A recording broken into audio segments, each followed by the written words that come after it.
नमस्कार प्रणाम। मेरा नाम डॉक्टर इंद्रदमन तिवारी है। लखनऊ विश्वविद्यालय के LLB 3 years course, LLB 5 years course के आपके सेमेस्टर एग्जाम्स को लेकर के, आपके इम्पॉर्टेंट टॉपिक्स को लेकर के हम लोग लगातार बात कर रहे हैं। और 3 इयर्स के सेकेंड ईयर में LLB second year third semester के चौथे paper code of civil procedure and law of limitation, जो पहला हिस्सा है उसके विषय में हम लोग बात करने वाले हैं।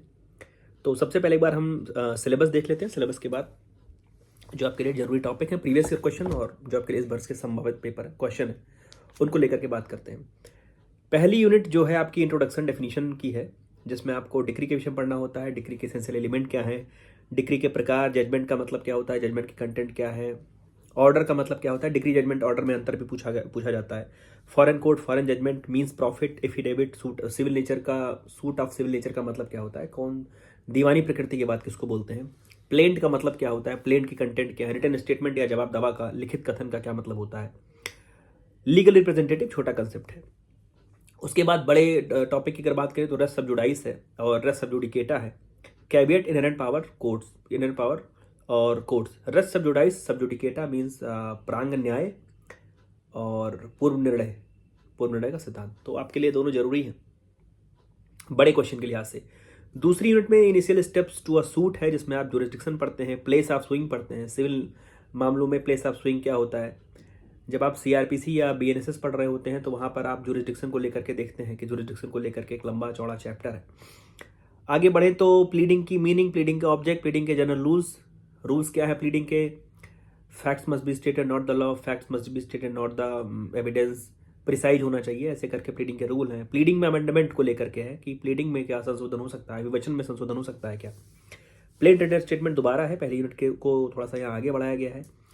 सूट की पार्टीज को लेकर के, पार्टीज टू अ सूट कौन कौन होनी चाहिए, डिस्कवरी को लेकर के, इंस्पेक्शन को लेकर के, और किसी डॉक्यूमेंट को कैसे प्रोड्यूस कराया जाएगा before the court of law, उसकी जो प्रक्रिया है उसको लेकर के है। Appearance, non appearance of parties को लेकर के है। फर्स्ट हियरिंग का मतलब क्या होता है।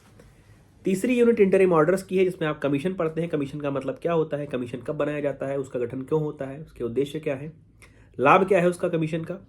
जजमेंट आने के पहले की अरेस्ट, जजमेंट आने के पहले की कुर्की अटैचमेंट, टेम्पोरेरी इंजंक्शंस हैं, इंटरलॉक्यूटरी ऑर्डर है, मध्यवर्ती आदेश। रिसीवर का मतलब क्या होता है, और सिक्योरिटी ऑफ कॉस्ट सिलेबस में है। चौथी यूनिट जो कुछ पर्टिकुलर केसेस की सूट्स हैं, सूट बाय और अगेंस्ट गवर्नमेंट है, गवर्नमेंट के द्वारा है, गवर्नमेंट के अगेंस्ट सूट फाइल करनी है तो उसकी क्या प्रक्रिया है, नोटिस देने की आवश्यकता क्यों पड़ती है, कितने दिन पहले पड़ती है। अकिंचन व्यक्ति द्वारा लाया गया वाद, suit by indigent person. Interpleader suit है, अंतराभिवाची वाद बोलते हैं। समरी प्रोसीजर है।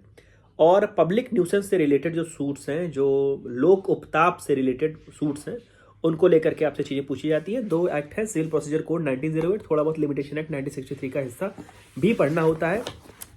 वो बात अलग है कि आप ध्यान नहीं देते उस पर। पुराने पेपर की बात कर ले अगर, पुराना जो पिछले वर्ष का पेपर है, पिछले वर्ष सेमेस्टर का, तो उसमें आपसे रेस जुडिकेटा के विषय पूछा गया था। रेस जुडिकेटा के अंतर्गत कॉन्स्ट्रक्टिव रेस जुडिकेटा भी आपसे पूछा गया था। सवाल क्या था कि discuss the res judicata and constructive res judicata, what are restrictions on further suits. उसके बाद दूसरा जो सवाल था वो था कैविएट के प्रोविजन को पूछा गया था आपसे, कैविएट का मतलब क्या होता है। तीसरा जो सवाल था वो inherent powers of the courts का था और मींस प्रॉफिट का था। मींस प्रॉफिट मैं बोल रहा हूँ, वो मेसने प्रॉफिट लिखा होता है, कुछ लोग मेसने बोलते हैं, मींस बोलते हैं, उच्चारण उसका अपने हिसाब से कर सकते हैं। एक्सप्लेन द फॉलोइंग करके ए बी करके सवाल था। चौथा सवाल जो था वो लेंदी था, जुरिस्डिक्शन को लेकर के था। जुरिस्डिक्शन को लेकर सवाल कैसे था, where will A institute the suit for the partition of immovable property while his immovable properties are situated in Hardoi, Sitapur and Lucknow. A resides in Varanasi. A Banaras में रहता है, हरदोई, सीतापुर और लखनऊ में उसकी संपत्ति है। दूसरा सवाल था, A is personal of a corporation makes an agreement with B in Delhi, A fails to pay to B accordance with agreement, B is the resident of Lucknow and office of the corporation situated in Mumbai, where will B institute the suit. पांचवा सवाल comment करना था 2 चीजों पर, एक तो institution of suits पर और फर्स्ट हियरिंग पर। फर्स्ट हियरिंग का मतलब क्या होता है, इंस्टीट्यूशन ऑफ सूट का मतलब क्या होता है। सामान्यतः फर्स्ट हियरिंग को छोटा टॉपिक माना जाता है, इसलिए जब आपसे पूछा गया है तो उसके साथ में एक छोटा टॉपिक और दिया गया है ताकि समस्या ना हो। उसके बाद अरेस्ट बिफोर जजमेंट का प्रोविजन आपसे पूछा गया है। सवाल था कि describe the provisions of arrest before judgement. अगला सवाल था in which cases temporary injunctions may be granted. Temporary injunctions कहाँ पर किन मामलों में ग्रांट किए जा सकते हैं। In which conditions the injunction to restrain repetition और कंटिन्यूएंस ऑफ ब्रीच भी पूछा गया था। सिक्योरिटी फॉर कॉस्ट को लेकर के सवाल पूछा गया था। When security for cost may be required from plaintiff and where what are the consequences of failure to furnish security. अगर आप सिक्योरिटी फर्निश नहीं कर पा रहे हैं, फेल हो रहे हैं, तो उसके कंसिक्वेंसेज क्या होंगे। 9वां सवाल था एक्सप्लेन द फॉलोइंग फ्रेजेस। पहला चीज था कि attendance and examination of witness before commissioner. दूसरा था cases in which high court में issue commission to examine witness. 10वां सवाल फिर बड़ा था जिसमें पहला पार्ट था what is interpleader suit, refer the provisions of sections and orders. और दूसरा था A deposits a box of jewels with B as his agent, he then writes to C for the purpose of making the jewels a security for a debt due from himself to C. A afterward alleges that C's debt is satisfied and C alleges the contrary. Who may institute the suit?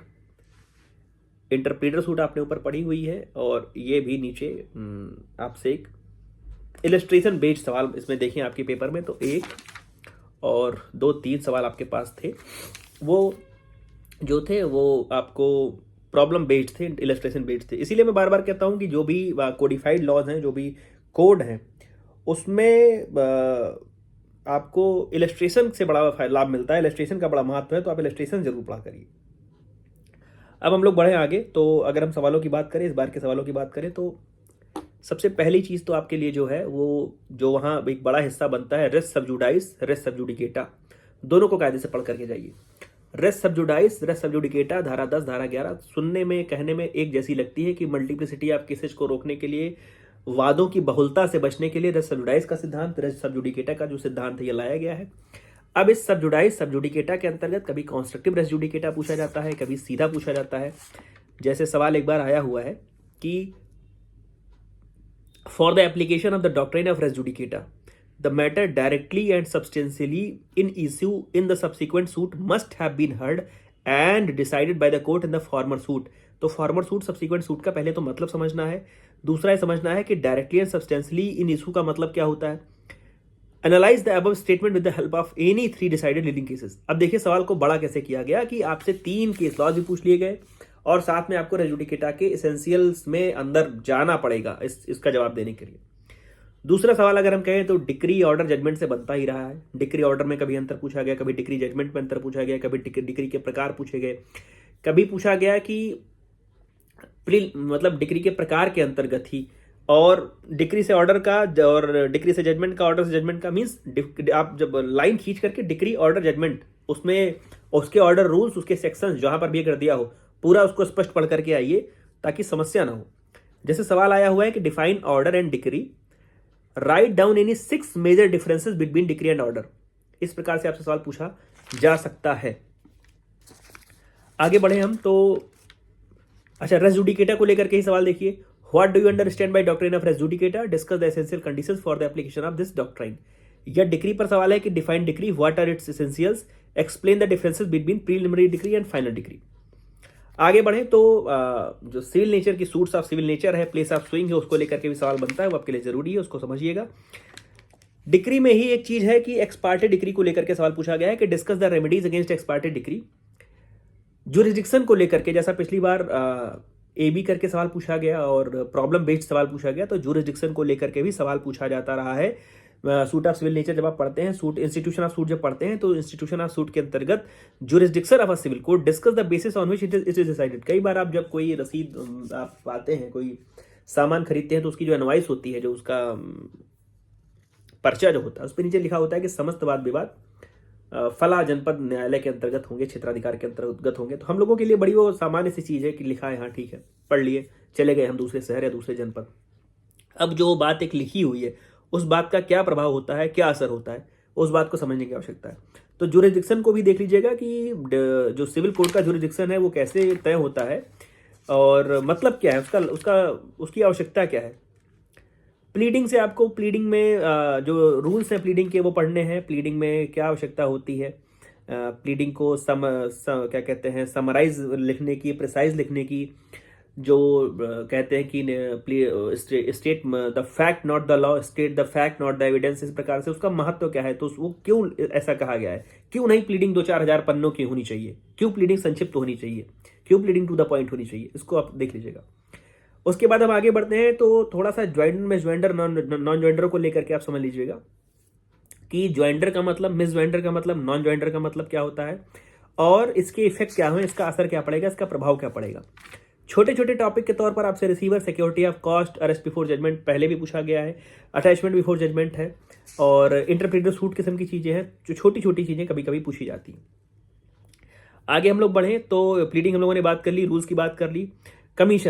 Commission में आपको देखना है कि commission का मतलब क्या होता है, इन विच केसेस कोर्ट में इशू कमीशन, कोर्ट किस मामले में कमीशन को जारी कर सकता है, कमीशन को इशू करने का प्रोसीजर क्या होता है, उसको भी देख लीजिएगा कि किस प्रक्रिया के तहत वो जो कमीशन है उस आगे बढ़ता है, होता है। अच्छा, आगे बढ़े तो जो स्पेसिफिक सूट है उसमें सूट बाय और अगेंस्ट गवर्नमेंट है, सूट बाय और अगेंस्ट गवर्नमेंट है, और सूट बाय इंडिजेंट पर्सन है, वो दोनों आपके लिए जरूरी है। उसमें ये समझ लीजिए, सूट बाय और अगेंस्ट गवर्नमेंट में जो टेक्निकल करके पूछा जाता है, वो जो गवर्नमेंट को नोटिस देने की जो एक अवधि है उसको लेकर के कभी कंफ्यूज किया जाता है। कंफ्यूज करने का मतलब कि थोड़ा उसको सवाल को भारी बनाया टेक्निकल बनाने के लिए, कि ऊपर एक प्रॉब्लम सी दे दी गई कि फला विभाग में फला को नोटिस, फला विभाग में फला के खिलाफ मुकदमा करना है, या उसने नोटिस ये दी थी, इस तारीख को दी थी, तो किस तारीख से मुकदमा कर सकता है।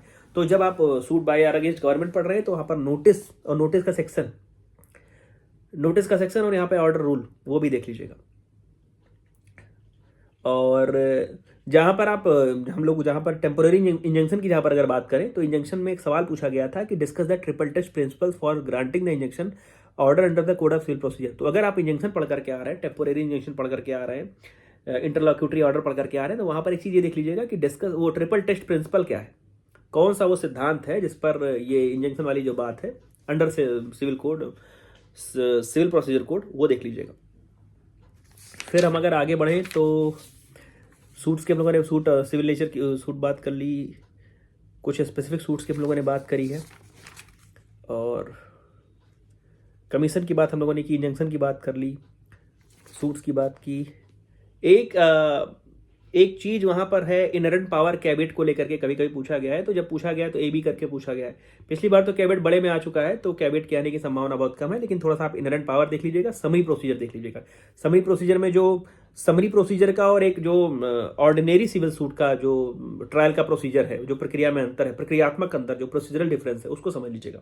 तो मुझे लगता है ये काफ़ी पर्याप्त होगा, 10 के आसपास सवाल लगभग है, और 10 में से आपको आपके काम भर के सवाल मिल जाएंगे। तो ढेर सारी शुभकामनाएं आपको आपके इस पेपर के लिए। अगला पेपर आपका भारतीय नागरिक सुरक्षा संहिता का है, 5वां पेपर है।